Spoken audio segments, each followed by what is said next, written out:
श्री राधा कृष्ण की नगरी यानी मथुरा, गोकुल, नंदगांव, गोवर्धन, बरसाना और वृंदावन की एक साथ यात्रा आपको कैसे करनी है, इस विषय में आज हम बात करने जा रहे हैं। दोस्तों, अगर आप ब्रज धाम की एक साथ यात्रा करने का प्लान बना रहे हैं तो यह वीडियो आपके लिए काफ़ी यूज़फुल होगा, क्योंकि आज इस वीडियो में मैं आपको बताने जा रहा हूँ कि मथुरा वृंदावन आपको कैसे पहुँचना है, मथुरा वृंदावन में स्टे करने के लिए क्या ऑप्शंस हैं, मथुरा वृंदावन में रेस्टोरेंट यानी जलपान के क्या ऑप्शंस हैं, मथुरा वृंदावन के मंदिरों की टाइमिंग्स क्या होगी, मथुरा वृंदावन में कौन कौन सी दर्शन स्थली है जहां आपको ज़रूर जाना चाहिए, मथुरा तथा वृंदावन में सभी जगहों को घूमने के लिए आपके क्या साधन होगा, मथुरा वृंदावन दर्शन के लिए सबसे बेस्ट टाइम कौन सा होता है, कितने दिन की यात्रा प्लान बनानी चाहिए, और वीडियो के अंत में मैं यह भी बताऊंगा कि मथुरा और वृंदावन की यात्रा करने में एक आदमी का कुल कितने रुपए खर्च हो सकता है। तो दोस्तों, इस वीडियो में यह जानने के लिए अंत तक मेरे साथ बने रहिएगा कि कैसे आप मथुरा और वृंदावन की यात्रा सुगम और कम से कम खर्च में पूरी कर सकें। तो चलिए दोस्तों, बिना समय व्यर्थ किए वीडियो को आरंभ करते हैं। नमस्कार दोस्तों, राधे राधे, जय श्री कृष्ण। ट्रैवल गांव की इस वीडियो में आपका स्वागत है। सबसे पहले बात करते हैं कि आपको मथुरा वृंदावन कैसे पहुंचना है। दोस्तों, मथुरा वृंदावन पहुंचने के लिए आपके पास दो मेजर ऑप्शंस हैं।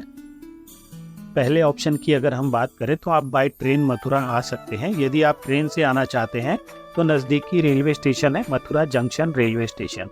मथुरा जंक्शन रेलवे स्टेशन के लिए लगभग सभी प्रमुख शहरों और राज्यों से आपको रेल कनेक्टिविटी देखने के लिए मिल जाएगी। तो यदि आप ट्रेन से आना चाहते हैं तो आप मथुरा जंक्शन रेलवे स्टेशन आ जाइए।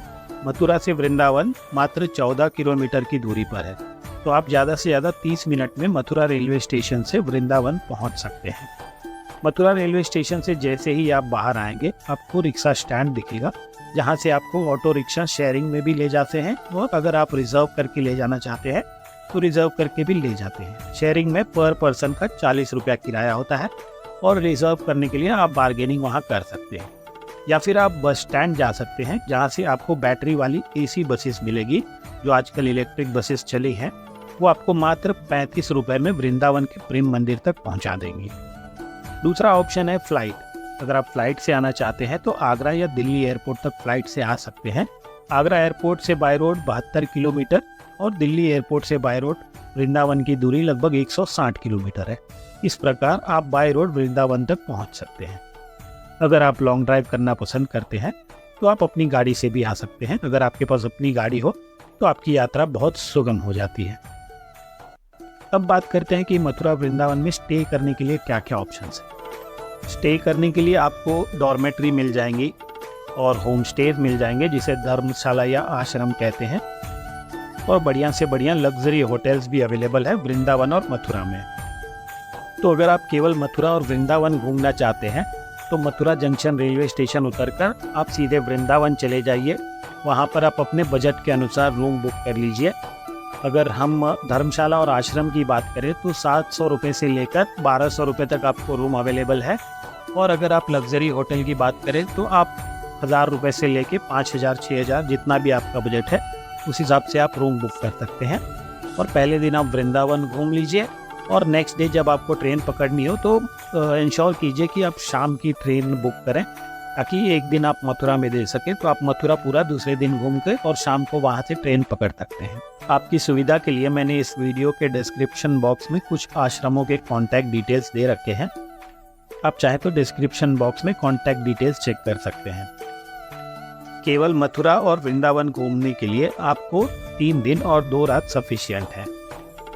अगर आप ब्रज दर्शन करना चाहते हैं, जैसे कि मथुरा, गोकुल, बरसाना, गोवर्धन, नंदगांव और वृंदावन, तो आपको 4 दिन और 3 रात का समय लग सकता है। अगर आपके पास अपनी पर्सनल व्हीकल है, निजी गाड़ी है, तो हो सकता है कि आप कम समय में भी ये सारी दर्शन स्थली घूम सकें। अब जानते हैं कि मथुरा वृंदावन में रेस्टोरेंट यानी जलपान करने के कौन कौन से बेस्ट ऑप्शंस हैं। ये है मथुरा और वृंदावन के कुछ प्रमुख रेस्टोरेंट के नाम, जो अभी आप स्क्रीन पर देख रहे हैं। ये हाईली रिकमेंडेड है। अगर आप चाहें तो यहाँ पर अपना सुबह का नाश्ता और दोपहर का खाना और रात का भोजन कर सकते हैं। इन सभी रेस्टोरेंट्स में आपको स्वादिष्ट, स्वच्छ और सात्विक भोजन रीजनेबल रेट पर मिल जाएगा। बढ़ते हैं चौथे प्रश्न की ओर। मंदिर की टाइमिंग्स क्या होंगी? मोस्टली सारे मंदिर सुबह 7 बजे से दोपहर 1 बजे तक और शाम 4 बजे से रात 8 बजे तक खुले रहते हैं। केवल द्वारकाधीश मंदिर ऐसा है मथुरा में जो सुबह 7 बजे से 10 बजे तक खुला रहता है और शाम को 4 बजे से 7 बजे तक। पांचवा और सबसे महत्वपूर्ण प्रश्न, मथुरा वृंदावन के कौन कौन से दर्शन स्थली है जहां आपको ज़रूर जाना चाहिए? मथुरा में अर्ली मॉर्निंग श्री द्वारकाधीश मंदिर के आप दर्शन कर लीजिए क्योंकि ये सुबह 10 बजे बंद हो जाता है। और द्वारकाधीश मंदिर करने के बाद आप कुछ ही दूरी पर विश्राम घाट है, वॉकेबल डिस्टेंस पर आप विश्राम घाट जा सकते हैं। विश्राम घाट वही जगह है जहाँ कंस का वध करने के बाद भगवान श्री कृष्ण ने विश्राम किया था।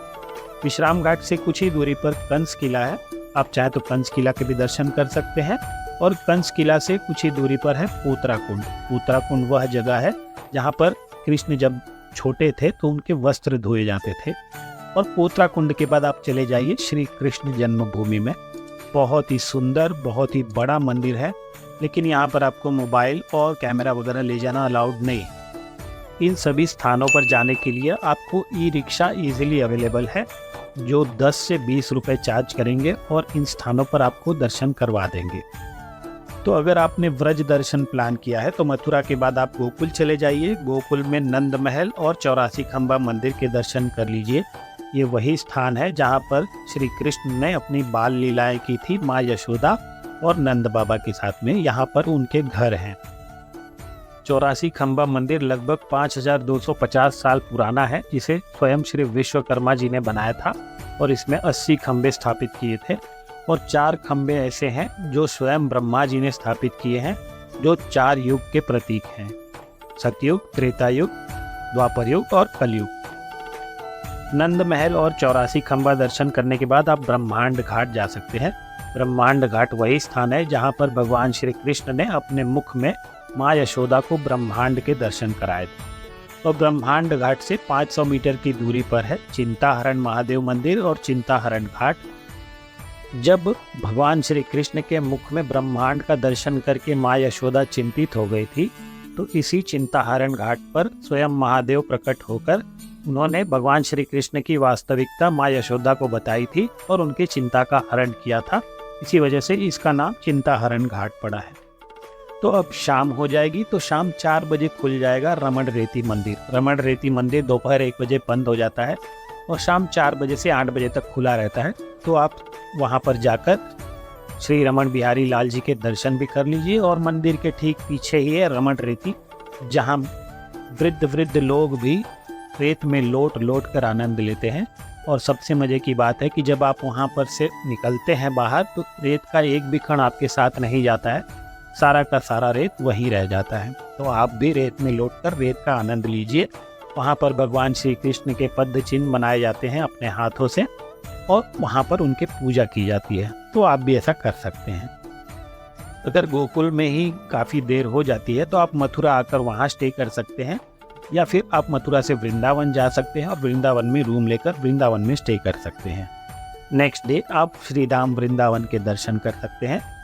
अगर पॉसिबल हो तो श्रीधाम वृंदावन का 12 किलोमीटर का एक परिक्रमा है। इसी परिक्रमा मार्ग पर सारे मेजर मंदिर, सारे मुख्य दर्शन स्थली हैं। तो आप अगर एक परिक्रमा कर सकें तो कर लीजिएगा, क्योंकि यहाँ पर प्राइवेट व्हीकल अलाउड नहीं है। तो या तो आप ये परिक्रमा ई रिक्शा से कर सकते हैं, ई रिक्शा आपको रिजर्व करनी पड़ेगी, या फिर आप पैदल कर सकते हैं। तो जैसी भी आपकी सुविधा हो। इसी परिक्रमा मार्ग पर सारे मुख्य मंदिर हैं, तो आपको सारे मंदिर के दर्शन इसी एक परिक्रमा में हो जाएंगे। दोस्तों, वृंदावन में 3 ठाकुर जी हैं जिनके दर्शन आप बिल्कुल भी मिस मत कीजिएगा। पहले है श्री बाके बिहारी जी मंदिर, दूसरा है श्री राधा वल्लभ जी मंदिर और तीसरा है श्री राधा रमण जी मंदिर। ये तीनों भी जो विग्रह हैं ये स्वयंभू विग्रह है। इन तीनों विग्रह को किसी ने बनाया नहीं है, ये अपने आप प्रकट हुए हैं। इन तीनों ठाकुर जी के दर्शन के बाद आप गोपेश्वर महादेव के दर्शन अवश्य कीजिएगा। कहते हैं कि अगर आप गोपेश्वर महादेव के दर्शन नहीं करते हैं तो आपकी ब्रज की यात्रा अपूर्ण रह जाती है। वृंदावन में ये सारे मुख्य मंदिर हैं, आप अपनी स्क्रीन पर देख सकते हैं। इन सारे मंदिरों में आप अवश्य जाइएगा। अगर शाम के समय की बात करें तो आप इस्कॉन मंदिर और प्रेम मंदिर को बिल्कुल भी मिस मत कीजिएगा, क्योंकि इस्कॉन मंदिर में शाम का भजन और प्रेम मंदिर में शाम की लाइटिंग बहुत ही अद्भुत, बहुत ही प्यारी और अकल्पनीय है, तो वो ज़रूर अटेंड कीजिएगा। नेक्स्ट डे आप प्लान कर सकते हैं नंदगांव, बरसाना और श्री गोवर्धन धाम के दर्शन का। वृंदावन से नंदगांव लगभग 25 किलोमीटर है, नंदगांव से बरसाना भी लगभग 25 से 30 किलोमीटर है और बरसाना से गोवर्धन जी भी 20 से 25 किलोमीटर की अंतर पर ही है। मतलब एक स्थान से दूसरे स्थान पर जाने के लिए आपको 40 से 45 मिनट लगेंगे। नंदगांव में आपको नंदीश्वर पर्वत पे श्री नंद बाबा मंदिर के दर्शन करने हैं। उसके बाद आपको बरसाना चले जाना है, स्क्रीन पर आप देख सकते हैं। बरसाना में आप श्री लाडली जी मंदिर के दर्शन कर सकते हैं, कुशल बिहारी मंदिर के दर्शन कर सकते हैं, दान बिहारी मंदिर जो कि बगल बगल में ही है, इन तीनों के दर्शन कर सकते हैं। कुछ ही दूर पर शंकरी खोर है, उनके भी दर्शन कर सकते हैं। और कीर्ति मंदिर जो कि शाम के समय आप जा सकते हैं, या इसे आप ऑप्शन में भी रख सकते हैं, क्योंकि प्रेम मंदिर की तरह ही बनाया गया है कीर्ति मंदिर बरसाना में। यहाँ पर भी लाइटिंग शो होती है शाम को, तो अगर आपके पास समय है तो आप शाम को जा सकते हैं। और बरसाना के दर्शन करने के बाद आप चले जाइए श्री गोवर्धन धाम। आप ये स्क्रीन पर देख सकते हैं, इन सारे मंदिरों के आपको दर्शन करने हैं और ये सारे दर्शन जो है ये आप परिक्रमा मार्ग पे होंगे। गोवर्धन जी की 21 किलोमीटर की परिक्रमा होती है। ई रिक्शा वाले आपको 150 से 200 रुपये चार्ज करते हैं और पूरा परिक्रमा करवा देते हैं। अगर आप शेयरिंग में जाते हैं तो 50 रुपया पर पर्सन का चार्ज होता है और आपको ये परिक्रमा करके और जो भी परिक्रमा मार्ग पर दर्शन स्थली हैं उनके दर्शन आपको करा देते हैं। तो आपकी परिक्रमा शुरू होती है श्री दान घाटी मंदिर से और परिक्रमा मार्ग पर ही है पुंचरी का लोटा मंदिर, मुखारविंद मंदिर, श्री राधा कुंड और श्री श्याम कुंड जो कि बगल बगल में ही है, फिर कुसुम सरोवर है और मानसी गंगा है। ये मेजर हैं। ऐसे तो बहुत सारे स्थान हैं जहाँ पर आपको दर्शन करने होते हैं, लेकिन ये 6 मेजर जगह हैं जो आपको मिस नहीं करना चाहिए। श्री गोवर्धन जी को भगवान श्री कृष्ण का ही रूप माना जाता है, तो अगर हो सके तो आप एक परिक्रमा अवश्य कीजिए। अगर पैदल नहीं तो ई रिक्शा से ही कर लीजिएगा। उसके बाद आप वृंदावन अपने रूम पर आकर रेस्ट कर सकते हैं और अगर समय हो तो आप शाम को प्रेम मंदिर घूम सकते हैं, या फिर अगर ज़्यादा समय लेट हो गया हो तो आप अपने रूम पर ही आराम कर सकते हैं। छठा प्रश्न, मथुरा तथा वृंदावन में सभी जगहों को घूमने के लिए क्या साधन होंगे? अगर आप ब्रजधाम की यात्रा करने जा रहे हैं तो आपके लिए खुशखबरी है। रिसेंटली नगर निगम ने वहाँ पर मात्र 200 रुपये चार्ज करके AC बसेस दर्शन के लिए स्टार्ट की हैं। अभी 2 बसों को ब्रज दर्शन के लिए रखा गया है। श्रद्धालु मात्र 200 रुपये का किराया देकर ब्रज के पवित्र स्थलों का दर्शन कर सकते हैं। ब्रज दर्शन के लिए सुबह 7:30 बजे 2 सिटी बसें रवाना होती हैं। पहली बस वृंदावन के टूरिस्ट फैसिलिटी सेंटर से और दूसरी बस मथुरा रेलवे स्टेशन से निकलती है। ये दोनों इलेक्ट्रिक बसें हैं और फुल्ली एयर कंडीशनड है, जैसे कि मुंबई और दिल्ली में चलती हैं, ठीक उसी तरह की बसेस हैं। तो आप चाहें तो 200 रुपये देकर ब्रज दर्शन कर सकते हैं। अर्ली मॉर्निंग 7:30 बजे की ये बस आप या तो वृंदावन से और या तो फिर मथुरा से पकड़ के अपना ब्रज दर्शन कर सकते हैं। वृंदावन से चलने वाली बस मथुरा, गोकुल, गोवर्धन और बरसाना के दर्शन कराती है। गोकुल में बस 2 घंटे रुकती है और गोवर्धन में 3 घंटे के लिए रुकती है। बरसाना में भी श्रद्धालुओं को दर्शन कराते हैं और उसके बाद उसी रोड से वो दोबारा लौट आती है वृंदावन। दूसरा बेस्ट ऑप्शन है आपका प्राइवेट व्हीकल। अगर आपके पास अपनी निजी गाड़ी है तब तो क्या ही कहने। और तीसरा ऑप्शन है ई रिक्शा। आपको एक स्थान से दूसरे स्थान पर जाने के लिए ई रिक्शा और ऑटो रिक्शा ईजिली अवेलेबल है, जो मात्र 20 रुपये से 40 रुपये तक का चार्ज करते हैं और एक स्थान से दूसरे स्थान पर आपको ड्रॉप कर देते हैं। बढ़ते हैं अपने 7वें प्रश्न की ओर। मथुरा वृंदावन के दर्शन के लिए बेस्ट टाइम कौन सा होता है?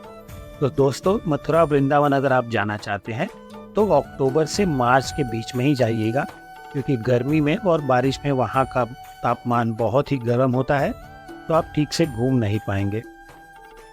8वां महत्वपूर्ण प्रश्न, कितने दिन की यात्रा प्लान करनी चाहिए? यदि आप केवल मथुरा वृंदावन घूम रहे हैं तो दोस्तों 3 दिन और 2 रात आपके लिए पर्याप्त हैं। यदि आप ब्रज दर्शन करना चाहते हैं तो आपको 4 दिन और 3 रात का समय तो लग ही जाएगा। तो उसके हिसाब से आप प्लान कर लीजिए। अब जानते हैं सबसे ज़रूरी चीज़ कि पर पर्सन कितना खर्चा हो सकता है एक दिन का। अगर आप अकेले हैं तो आप अपने बजट के अनुसार प्लान कर सकते हैं। आप डॉर्मेट्री से लेकर लग्जरी रूम तक कोई भी बुक कर सकते हैं। तो डॉर्मेट्री आपको 100 रुपये से अवेलेबल है और लग्जरी होटल आपको 5,000-6,000 रुपये तक है। दूसरा कॉस्ट है ट्रैवलिंग का। तो एक जगह से दूसरे जगह ई रिक्शा आपसे 10 रुपये से लगाकर 50 या 60 रुपये तक चार्ज करती है।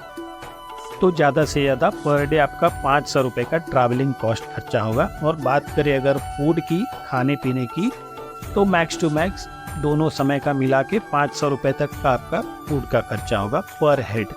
यानी एक आदमी का अगर हम मैक्स टू मैक्स पकड़ें तो पर डे का 2,000 से 2,500 रुपये तक का खर्चा पड़ेगा। और अगर आप एक आदमी से अधिक हैं तो वो सारा डिवाइड हो जाएगा, तो उतना ही खर्चा आपका कम हो जाएगा। तो दोस्तों, इस तरह से आप अपनी मथुरा, वृंदावन या ब्रज की यात्रा कम से कम खर्च में प्लान कर सकते हैं। आशा करते हैं कि ये वीडियो आपके लिए यूज़फुल रहा हो। अगर वीडियो यूज़फुल रहा हो तो वीडियो को एक लाइक करें, ज़्यादा से ज़्यादा शेयर करें। और अगर आपके कोई प्रश्न हो तो आप कमेंट बॉक्स में पूछ सकते हैं। अगर आपको हमारे ट्रैवलिंग वीडियोस देखना पसंद है तो आप हमारे चैनल को सब्सक्राइब भी अवश्य कीजिए। तो अभी चलते हैं, फिर मिलते हैं एक नई मंजिल पर, कुछ नए रास्तों पर। तब तक के लिए राधे राधे, जय श्री कृष्ण, हर हर महादेव।